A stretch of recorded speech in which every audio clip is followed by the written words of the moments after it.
मर्जी मन मस्तिष्क में एकांकी मौन को लेकर पूज्य उड़िया बाबा जी के वचन बार बार प्रेरित करते हैं कि उड़िया बाबा जी के अनुसार मौन हमें ईश्वर के पास ले जाता है, मौन ब्रह्म की ओर, मौन आत्मा का साक्षात्कार, मौन जीवात्मा से परमात्मा तक पहुंचाने की सीढ़ी आता है। महाराज जी, क्या मौन से मानसिक मौन और वाचिक मौन से विरह की अनुभूति और प्रगाढ़ होती है? और बिल्कुल बिल्कुल 100% इसमें कोई एक भी परसेंट संशय नहीं, क्योंकि वाणी से सबसे ज्यादा अपराध बनता है। हंसी मजाक, झूठ बोलना, कई तरह की ऐसी बातें होती हैं जो हमारे वाणी से अपराध बन जाते हैं, और वाणी का बहुत बड़ा प्रभाव पड़ता है। अब जैसे हम वाणी से मौन हैं तो वो धीरे धीरे मन पर भी प्रभाव पड़ने लगता है। आप देखो कुछ दिन मौन, जैसे आप हैं तो बोलने की जैसे तो एक उदासी छा जाएगी।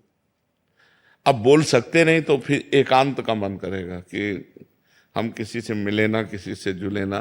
पर जैसे जिसका व्यापार है या नौकरी है या अन्य साधनों में रत है और साधनरत है, तो मतलब विचार मौन रहना चाहिए। विचार मौन ज्यादा उत्तम है। विचार मौन का मतलब है, जैसे आप हमसे कोई बात पूछ रहे हैं,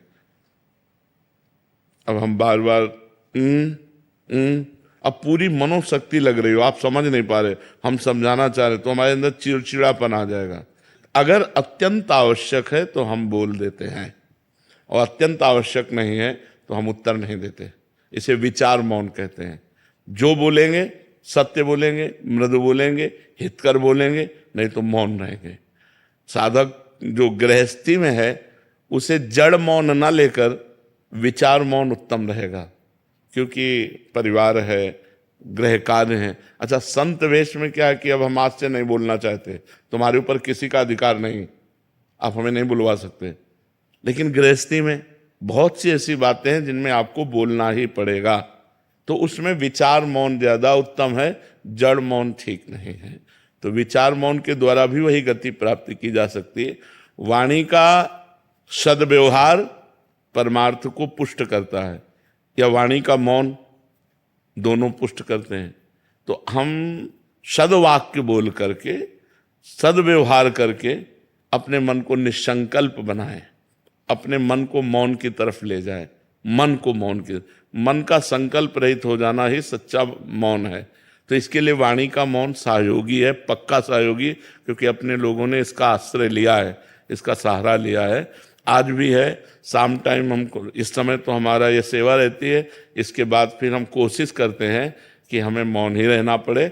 इशारे से बात कर ली, जैसे कोई बात है कि आप अगर बहुत बोलना हुआ तो 2 शब्दों में बोल दिया, यानी शांत अपने सुमिरन चिंतन में। तो ऐसा है, व्यवहाररत उपासक को विचार मौन रहना चाहिए। हाँ, सबको चाहिए। हम व्यर्थ में क्यों बोलें, हम क्यों गाली गुप्ता करें, अपनी जवान गंदी करें, झूठ बोलें, व्यर्थ में क्यों बोलें। बहुत गंभीर रहना चाहिए, शांत रहना चाहिए। उसकी बात सुनी, अगर बोलने लायक है तो उत्तर दिया, नहीं तो मौन है, हमें क्या मतलब, चल दिया।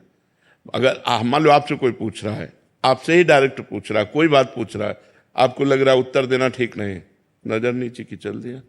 वो आदमी जो समझे, पागल समझे, अभिमानी समझे, जो समझे वो समझा करे। आप तो प्रपंच रहित हैं, और जो साधक है वो समझ जाएगा, बड़ा प्रवीण साधक है, अपने आप को कैसे बचाता है, देखो मौन होकर बचा लिया।